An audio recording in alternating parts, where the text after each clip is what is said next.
basically middle class kid, whole bunch of aspirations, a whole bunch of dreams, got them all pretty much through fruition. Started in football when I was young, figured I'd be a professional athlete, followed that dream. That road got me to college, did a lot of things in high school, set some records, did some things in college. And then once I got out, I realized that that wasn't really my dream. It was a dream that I wasn't supposed to fulfill.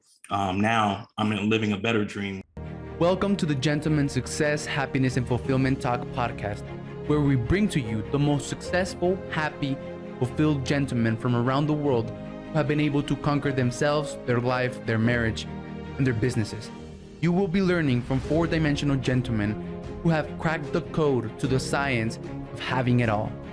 The question is, how can married entrepreneurs with kids become gentlemen, achieve true freedom, and build a successful, happy, and fulfilled life, marriage, and business?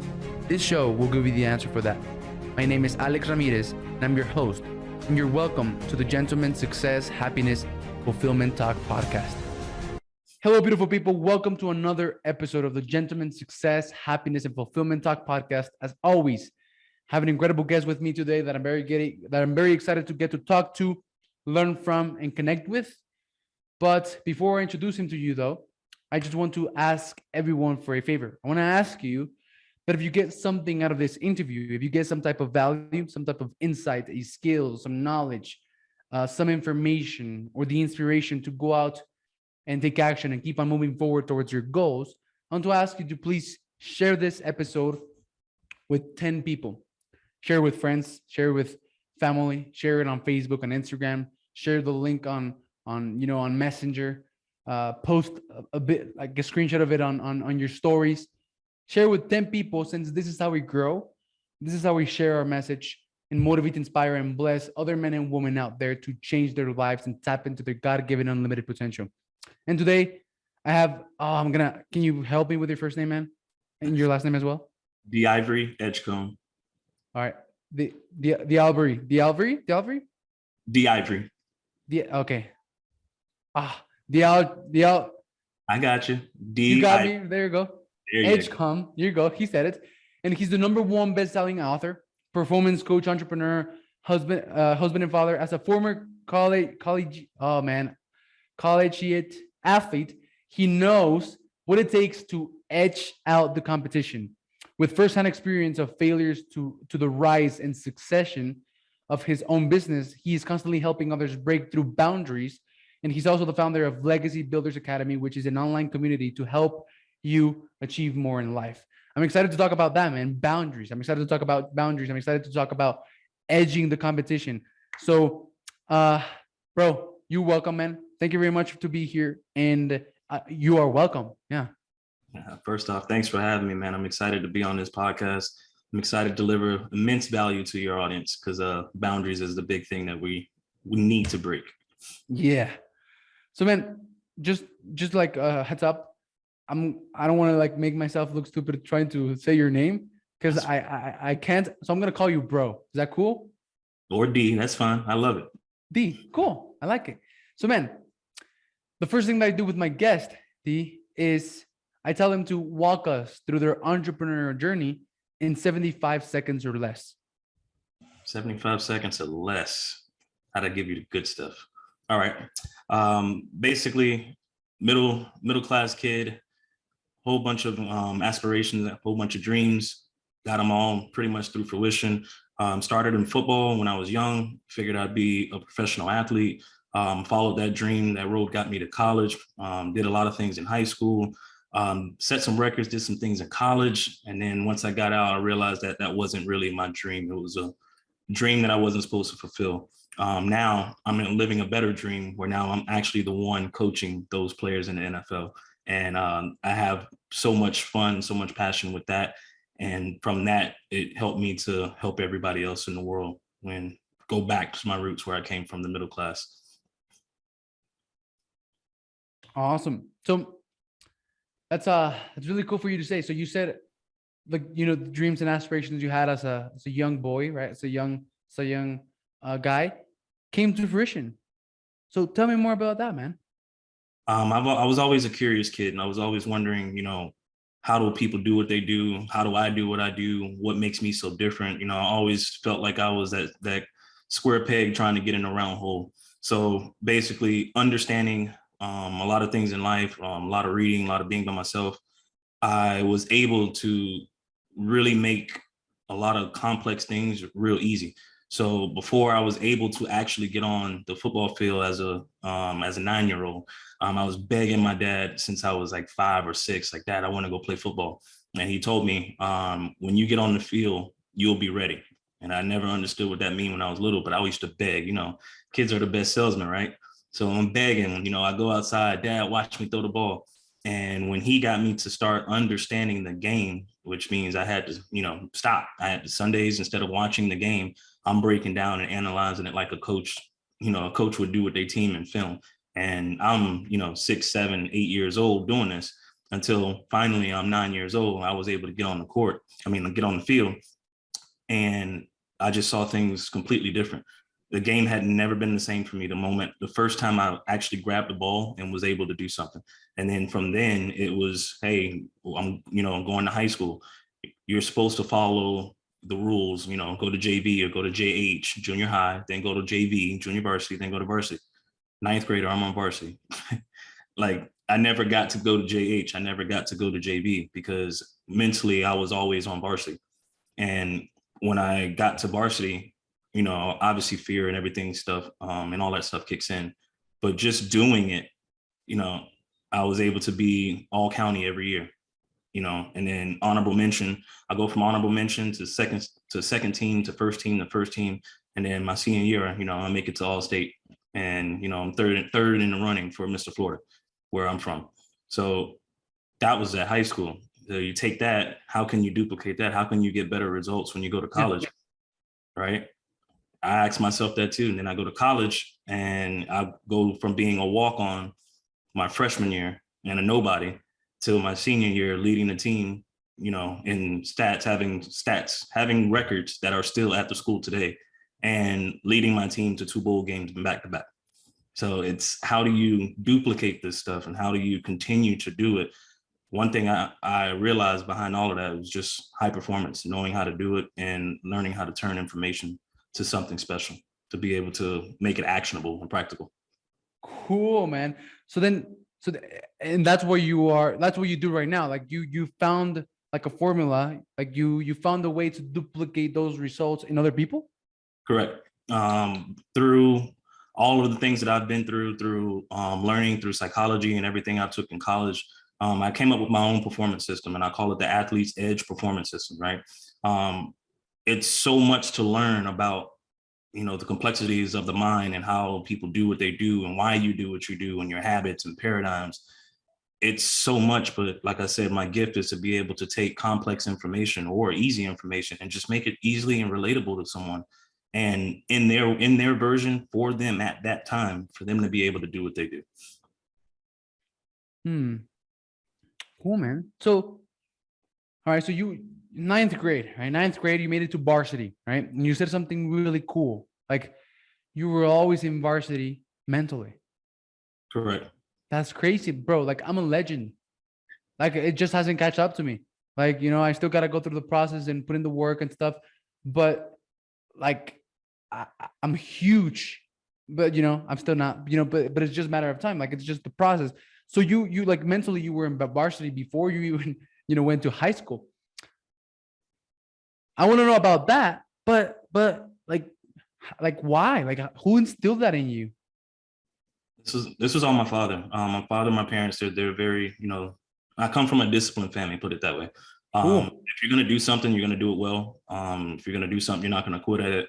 And if you're going to do something, you better take the effort and take, everything within you to do it. And if you start failing, obviously, failure is necessary for success. Learn from your failures, internalize it, figure out how to do it better. I was always worried about my failures before I was ever worried about my successes, because I never wanted to fail at the same thing twice. So after every failure, I was always, testing and tweaking. It's almost like my whole life has been a big science experiment. And, when I got in school, I realized that was one of my favorite subjects because their experiment process, right? So when I was doing this as a kid, my dad didn't really understand that he was creating a monster, but because he used to play in the I NFL. like that. Yeah, my dad, my mom and my dad were both track stars. It just come from an athletic family, Uh-huh. and dad played, and my dad got to play in the NFL, so he understood and he knew what it was. If that's the route that I wanted to go, he was going to lead me down the right path. And it was a lot of tough times and a lot of crying, because when I was a kid, man, it was definitely hard to take such harsh feedback, but it was tough love. And being able to do that and understand it is what kind of really propelled my mind to not only just think of like, hey, what level am I now? It's where I want to be. And then I have to act like where I'm going to be all the time. So I was always on varsity, like I said. Damn, bro. You just dropped some bombs, but you said that you say things like so, like really like grounded that I hope nobody missed them. Like you acted like if you already were where you wanted to be from the beginning, right? Which is key. And like your father showed you, man, that's so amazing. So then I'm curious about how you're how you're bringing up your kids right now, because like all the programming happens, right? Like in the first 0 to 7, 10, 15 years of your life. Right. And then that programming runs you for the rest of your life, right? And you come from a disciplined family. You were shown some amazing tools and mindsets and skill sets to like to crush everyone basically, right? That turned you into a monster, into like a high performance achieving machine. So tell me about how were you brought up, man? And then knowing how you were brought up, how are you like applying that with your family? I'm so interested in that because I have a daughter. She's 3 years old, Yeah. and she's here for a reason. I'm here for a reason, and you're here for a reason, and everyone's here for a reason, but they don't know it. You're right. And I just want to make sure that like I just do the best job that I can when it comes to raising my daughter, man. Right? So tell me about that. The way I was raised, like I said, come from a disciplined family, but it was always love. So my parents went to work. We understood what work was. Work was never a shortcut.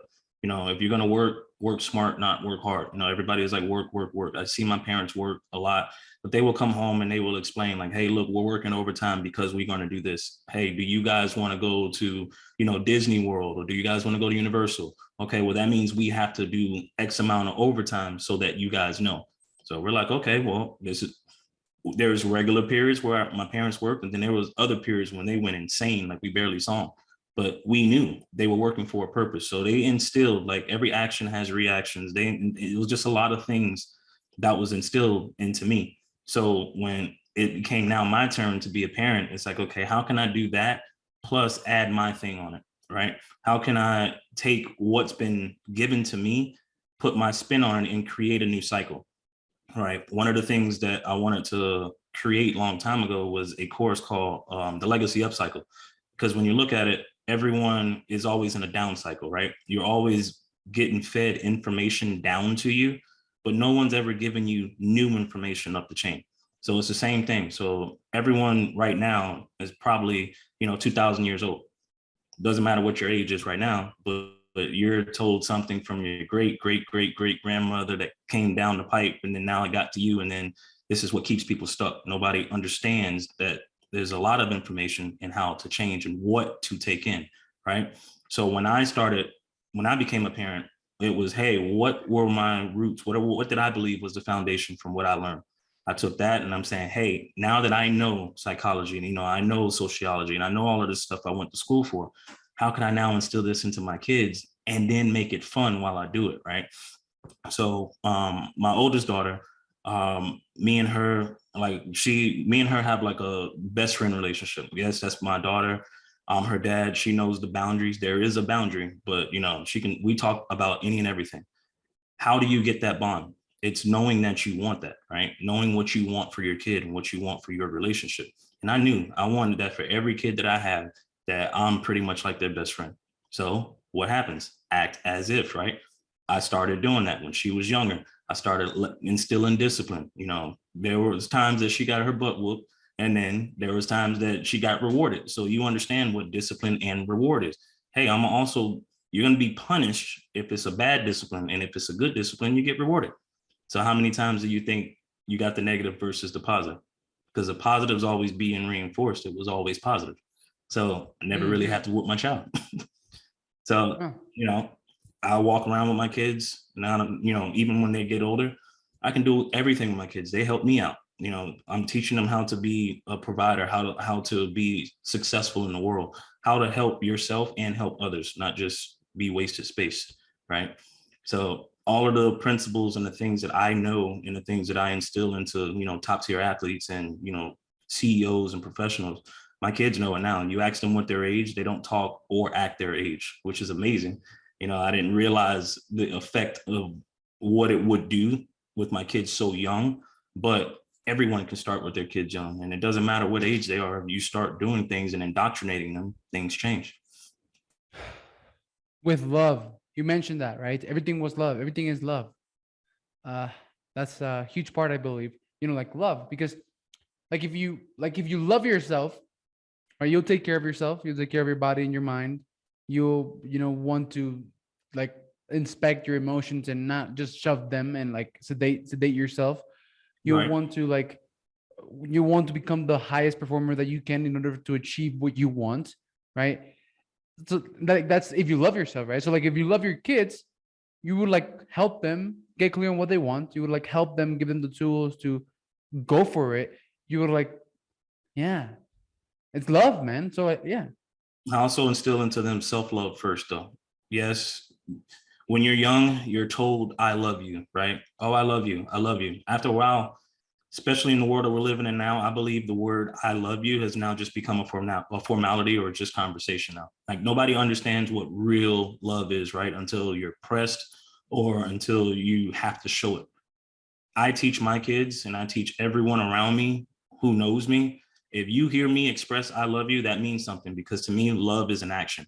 It's not just a word, right? So when my kids get to do something, or, when they're crying and when they're trying to do things, or I'm trying to teach them things, hey, who loves you?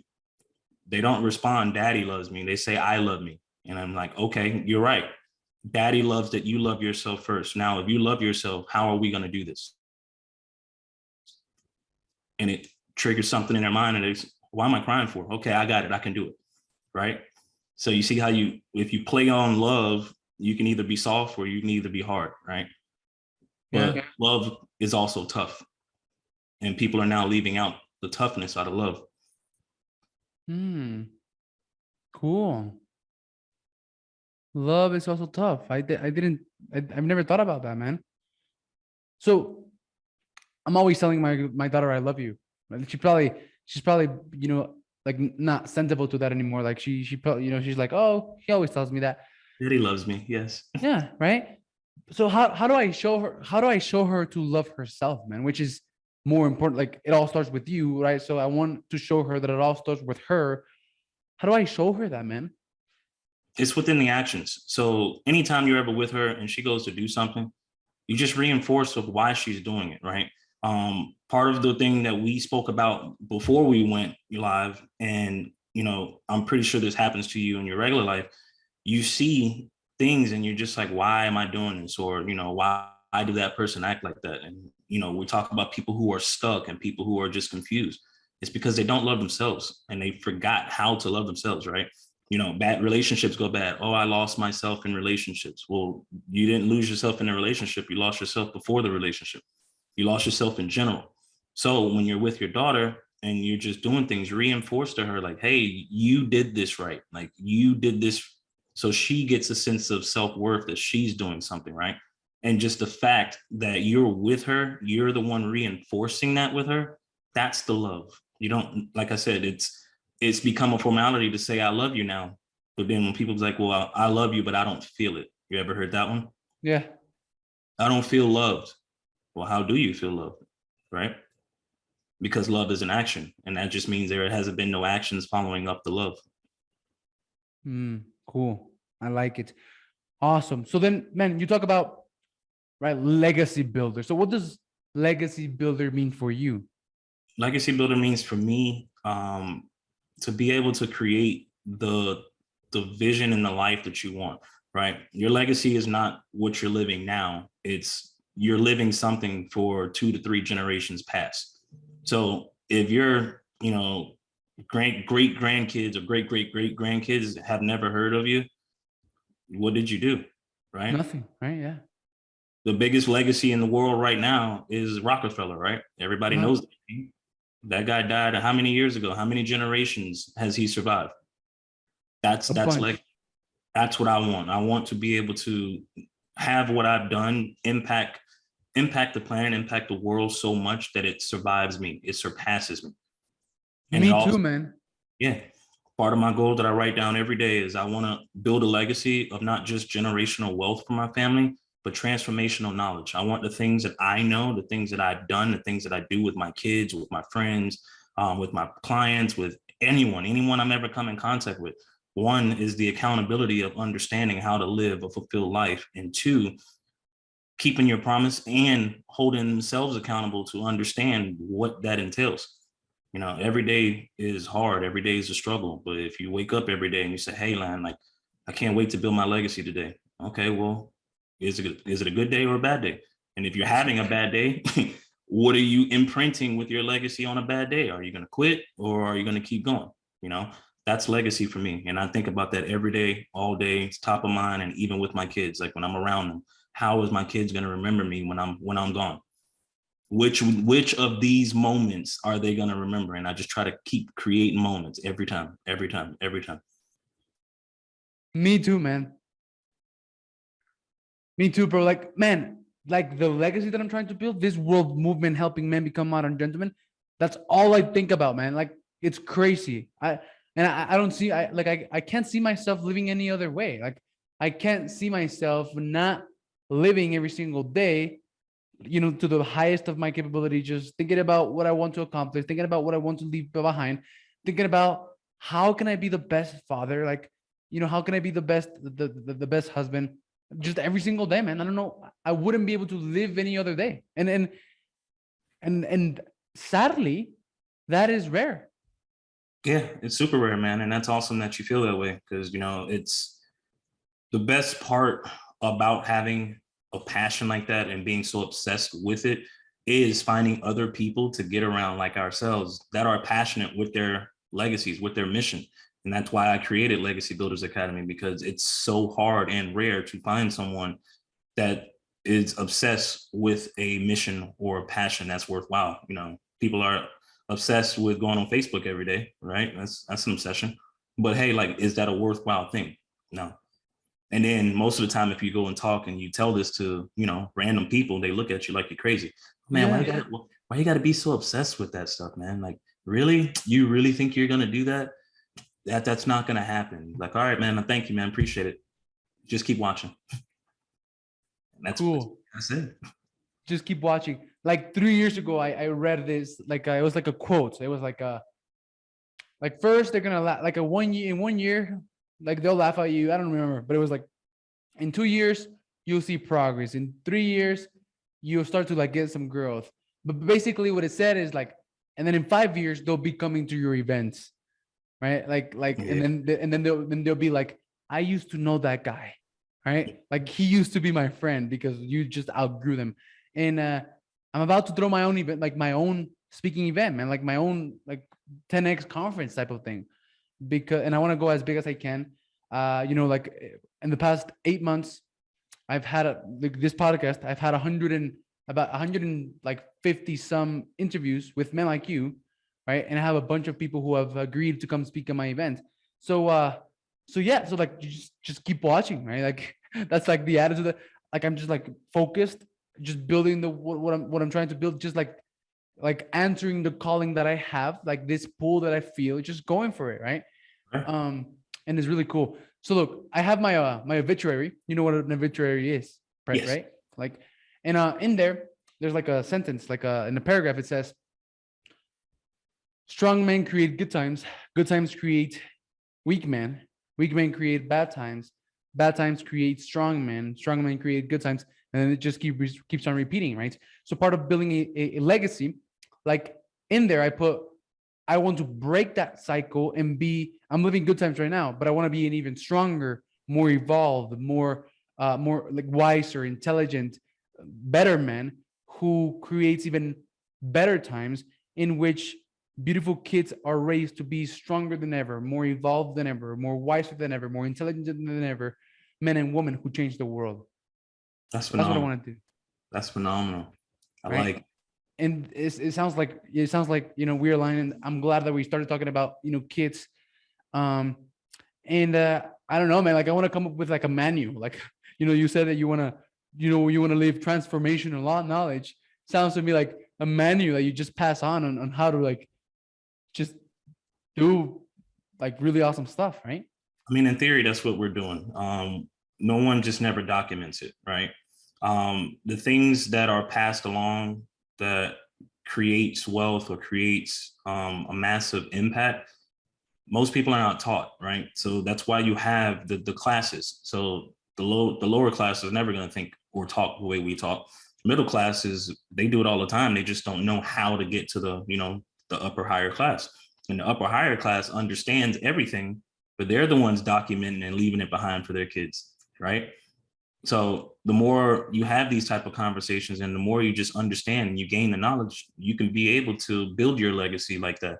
And you'd be able to, build your manual to pass on.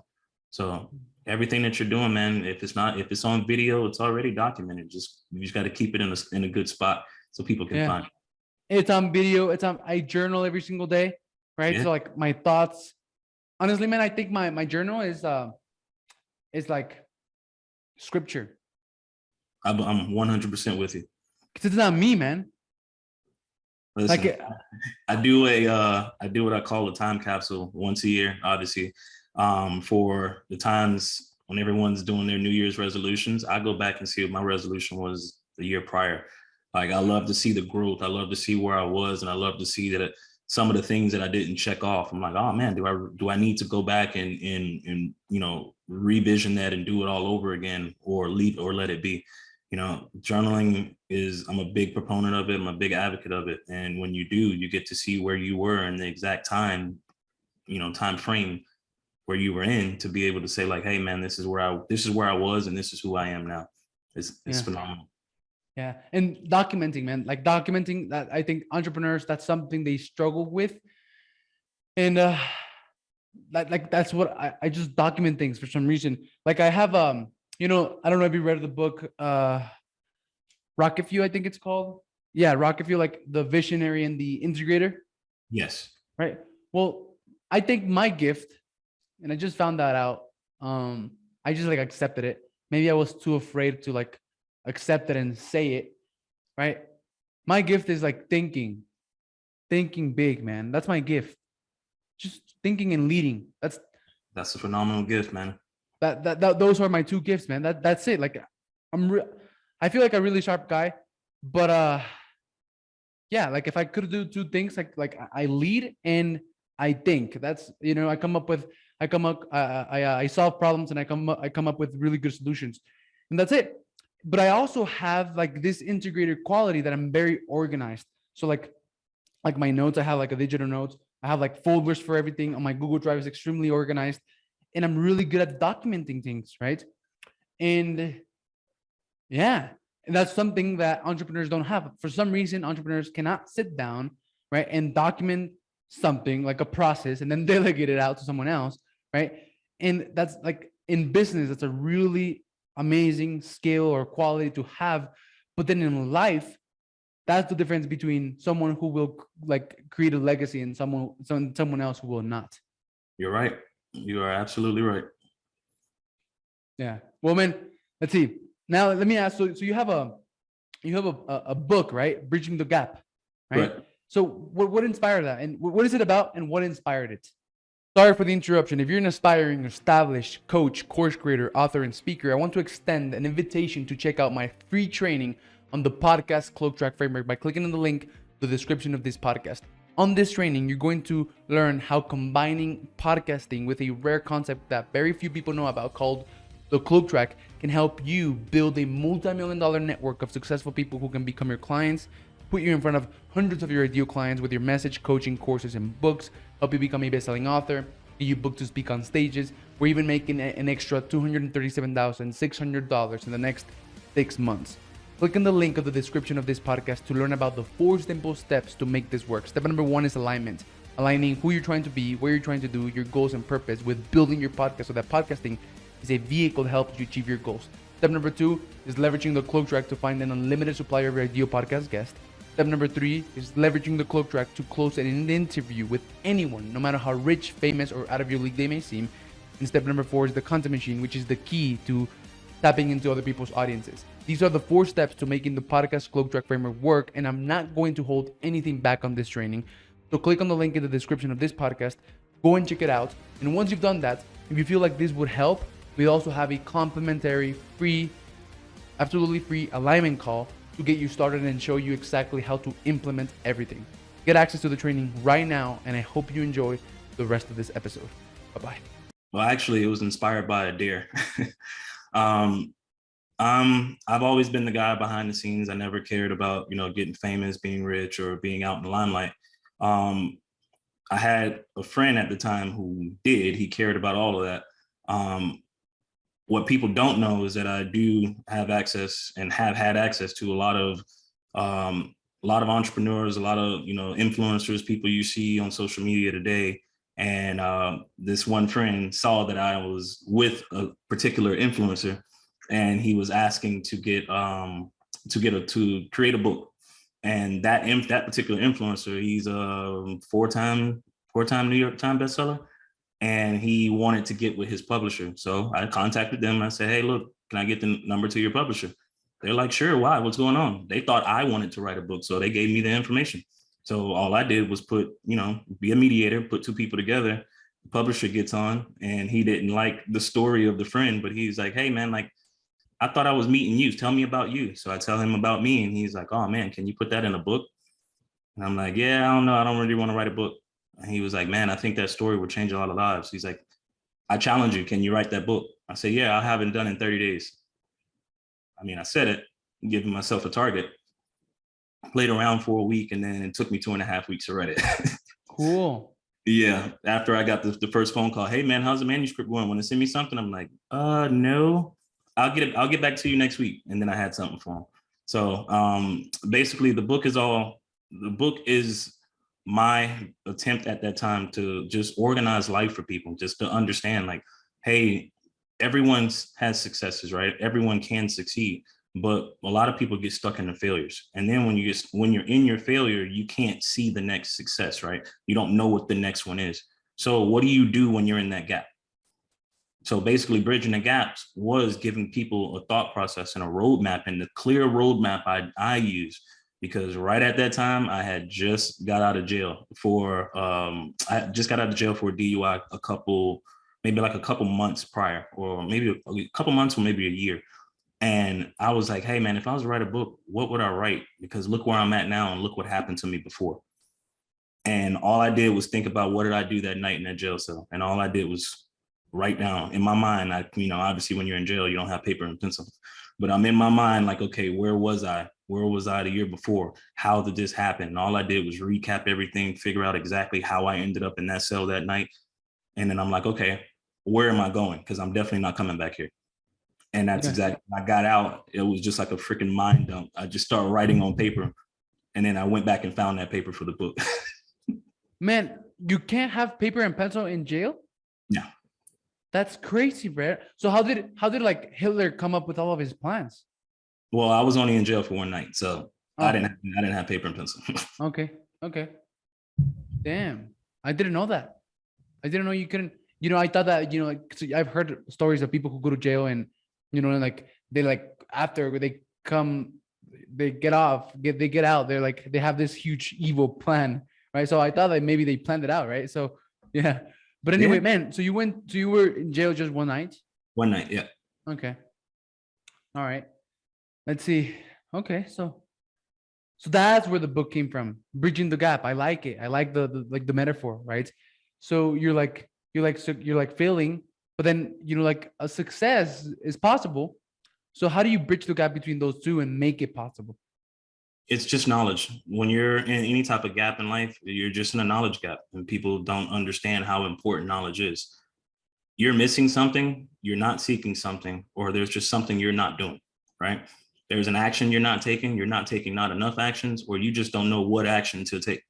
So Mm. you're in that gap, those are what you're dealing with. You're not dealing with, it's not a you problem, it's not the world problem, it's not a money problem, it's not a time problem. It's a lack of something or not enough of something. And it's either an action or knowledge.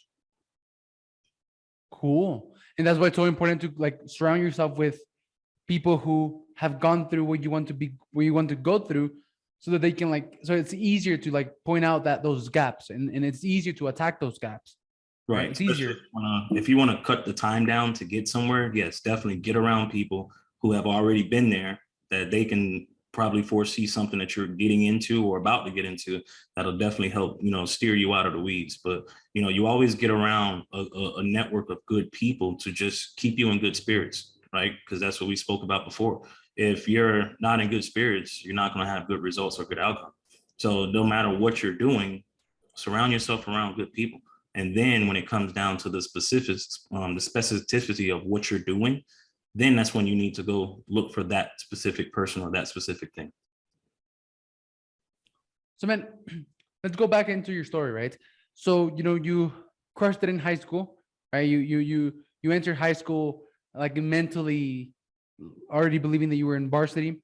You Right. played varsity for the next, like 4 years. Yeah, right. For the next 4 years, crushed it basically in college, set some records.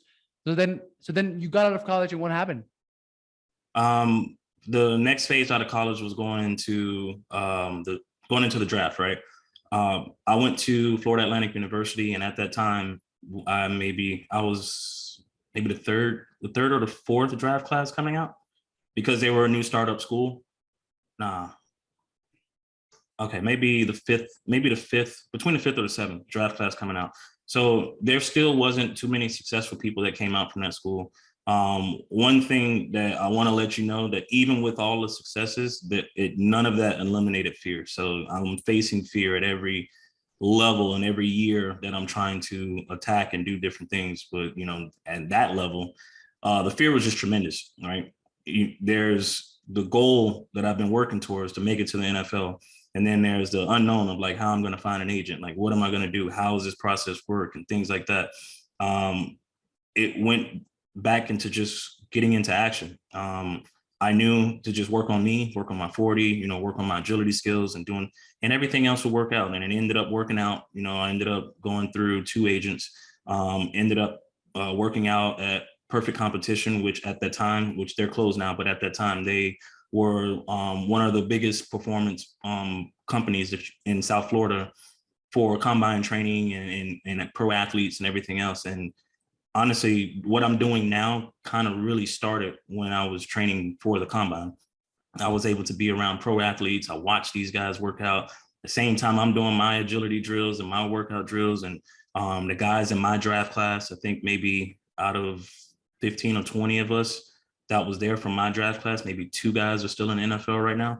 But, the things that we got to go through, the mindset, the things that we learned, how to take care of your body, things that was within the NFL. That was the most fun part of the process, when I just thought that it was the grunt work. I did make it to the NFL. I did, walk on a couple teams, but then it didn't work out because I had my daughter. I had my daughter my junior year of college. So in my mind, it was, I can either continue chasing a dream or be a father or provide for my child. So I chose providing for my child to be more important at that time. And if my dream was to happen, I have enough documentation, right? I have things I've done in college. I've had bowl games that's recorded. I have ESPN. I've been on ESPN. I have all of the stuff that's out there. Let it work for me. Let me go and do what I need to do to provide and be a father in my mind. And so I went and became a police officer at that time. Okay. And how long? So then did the dream come true? No. I didn't make it. My dream was to be an NFL player, play in NFL, play on Sundays, and continue. Let that be my career, right? When I was a kid, and I'm pretty sure many kids still feel the same way. They don't understand, like I didn't. It's not you're just out there playing football. It's an actual job. So I didn't understand that it was a job, and I didn't get that until I got to college, because then football is not fun anymore. Like little league is fun. You go to high school, yeah, it's fun, but you're in school. Then you go to college and you're like, whoa, I got to be up at what? 4 a.m. We got to work out 2-3 times a day. And then I got to go to class. And then I got study hall afterward. Like a lot of people don't understand the time of a collegiate athlete, not just football, any sport. You are owned by the school. Like you're owned. If you are there on scholarship, you're owned. If you are there like I was when I walked on and didn't know nothing, I watched those guys get owned. And I was like, oh man, I think I got a lot of time and freedom. Then you realize they get the jump on you because they're always working and you're not. So it's a mind shift, and regular students would just look and be like, oh man, you guys are lucky. You guys are athletes. They take care of you. No. So you have to work. Yeah. So my dream didn't happen, but I couldn't ask for anything better to happen, because now I'm the guy giving the advice to the people I want it to be. Right. And then I realized that if I would have made it and I would have became just a player, there are so many things, and it's a complex world that gets dumbed down to the player, but they know nothing about life. They know nothing about finances. They're taught to get a team to help you do things.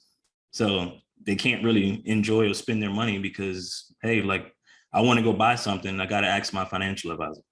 I want to go do something, I got to ask my manager to do it for me. I want to do something else, I got to ask another person to do this and do that.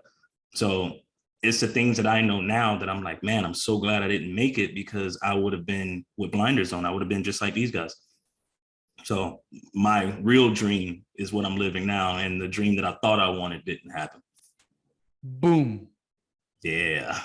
There you go, man. So we have a couple of minutes, and I want to end with asking you 4 questions. Well, actually, yeah, 5. I want to ask you 5. Fire away. The first one is, I'm sorry? Fire away. Let's go. The first one is, if you could give your 20-year-old self some advice, what would that be, bro? Pay attention to the signs. There was a lot of signs that I missed, not because I was blinded. It was because of my ambition. It's a lot of things that I wanted to do, i.e. my dream. If I would have paid attention to the signs, then it would have led me to realize that the things that I'm doing now is more of my strength than the actual playing football. I'm excited, bro. Yeah, thanks for that advice.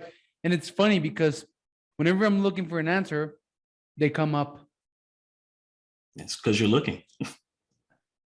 Right. I went to a ask and relax. Yeah. What happened in front of your face. But when you're looking, you see them everywhere. You just can't put it together.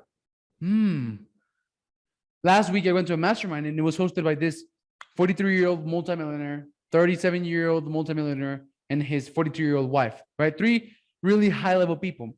There was like 15 people in the mastermind. No one talked to them, man. No one like we were stuck in a house with them the entire weekend, and no one talked to them. Like they were in their little cliques and stuff, and I was just with them, right? The entire time, just learning, asking questions. I cried a couple of times because I felt like the love and validation that I've never got. Like I was literally being parented by these people. It's awesome. And I learned so much, man. And I asked, like, I'm just like from every little thing you do, say, is like, I'm learning. And I was like writing on my notes. And I was like, well, it's because you're ready to learn. Like, it's because, right? Like, yeah. When the teacher, what did he say? When the student, what is it? Do you know? When the student is ready, the teacher will appear. There you go. So yeah, I'm looking, man. Yeah. That's really cool. Mindset. So then this is not for me. Like this is for you. Like if you're trying to, like learn something, like look for it, right? Like and be open, right? Because like answers are everywhere. Oh yeah. Mindset, man. So what is one mindset shift that you've had that you think is contributing to your success? It's a good question. One mindset shift that I believe I had. Time is relevant. I'll give you that one. Time is relevant. One of the things that I told you is my ambition keeps me up. My ambition is my drive. But you're only really in competition with yourself, right? Yeah. So my ambition keeps me in competition with my 10x self, not my tomorrow self, not my 1 year or my 10 year, like my legacy self. Like I'm always trying to go for the bigger play, and I'm always trying to beat myself at the highest level, right? But time is relative. That's crazy, bro. My legacy self. That's crazy. I read like 90-day letters to my 90-day self, but my legacy self. Holy shit, that's at another level. Yeah, the guy that's already accomplished everything. I'm trying to beat him. I'm not trying to beat my tomorrow self. So um, when you understand that time is relative, time is relative to where you are and where you need to be. It's a lot of things that I've been trying to do and I wanted to do that just didn't make it into fruition just because I wasn't ready and it wasn't the timing. So just understand that timing is relative to where you are. Always seek to go big, dream big, and take actions. And whatever's going to happen will happen in that moment for you. Put it that way. Cool. I like that. And I hope like people do not breeze over this. I was going to try to explain it, but I'm not. I just hope people get it. Next question. So man, I'm trying to get Grant Cardone on my podcast and Gary J. White. Like if you ask me who do you want to be like, it would be like a mixture of them. I want to be loud and big like Grant Cardone. Like I want to be seen for some reason. Like that's what I'm called to do. But then I want to be powerful like Gary J. White. And I haven't been able to get them on my podcast. But guess who I've been able to get? Who'd you get? Their wives. on my other podcast called Understanding a Modern Queen. So my next question is, if you could give a woman trying to become this modern queen, right? Like trying to have it all and right, become the best version of herself, what would you say if you could give a woman some advice? If I can give a woman trying to become a queen, the modern queen? Yeah. Be yourself. Just that simple. Be yourself. What happens when people get in this road of entrepreneurship or try to be successful or try to be famous? They lose themselves, right? It goes back to that losing who they are. But if you just remain who you are, your uniqueness, your likeness is going to resonate with people. There's 6-7 billion people on this planet. You don't need everybody. You just need a selective few. And that's your celebrity. I tell people and I strive to be a micro celebrity, not a macro. Everything, the world is talking about everything being big, right? Being so boasted up, right? But it's the micro celebrities that are winning because they have a niche audience who loves them, who like they are raving fans, and anything they drop and put out, they're eating it up. And those people are successful because they're still making their micro audience successful. So just continue to be yourself. You don't need to be anybody bigger. And I'll tell you the same thing. Thanks. I know GC personally. He is not loud off camera. Love that guy. Yeah. Thanks, man. Cool. The next question is same thing. Just flipping it. What would you say to a man trying to be like this modern gentleman, this modern king, trying to have it all? What advice would you give to him? Get your vision first. Understand who you are. Understand who you are and where you want to go. That's the only two things you need. Where you are now and where you want to go. Everything else will fall into place. Don't try to be anything else but who you are now and know where you want to go. That will drive you, man, right? Like all the mindset hacks, all of like the like behaviors, or like you have to do this, you have to do that. Like that'll be easy once you know why you're doing it. Right. That like even the Bible, like what was the first step in the creation? Know thyself. Know thyself. Like in the 7 days of creation, the first step was like vision, like light. Yes. Right. Mm-hmm. Pretty cool. So yeah, I 100% agree. So brother, thank you very much, man. I lost track of the time. I actually went 4 minutes over. So man, I apologize if I'm I apologize. But fine. If people want to know more about you, bro, where can they go and get more of you? Where would be the best place to find you? You can go to my website, www.theivoryedgecomb.com. I'm actually putting on a 7-day challenge, right? A 7-day performance challenge. My coaching website is aexlife.com. AEX, that is Athletes Edge Experience. So it's aexlife.com. /challenge. That's a 7-day challenge that I'm doing now. I'm producing. I'll be doing that next week. So we just started one. And yeah, just follow me anywhere on any platform at Dilvory Edgecomb. Cool. I want to be part of that challenge, bro. So thank you very much, man. And I'll see you later. Okay. Bye-bye, man. Thank you. Thank you for watching the Gentleman's Success, Happiness, and Fulfillment Talk podcast. If you enjoyed this episode, share it with one friend, leave us a comment, and let us know. 99% of people never leave a review or comment, but we love and are very thankful with the 1% of you who do. If there's something or someone you want to see on this podcast, send me a message on Instagram at Alex_Ramirez1020 and let me know. As a thank you for that, I have an amazing surprise for each and every one of you who does take the time to leave us a comment or review on YouTube or one of the major podcasting platforms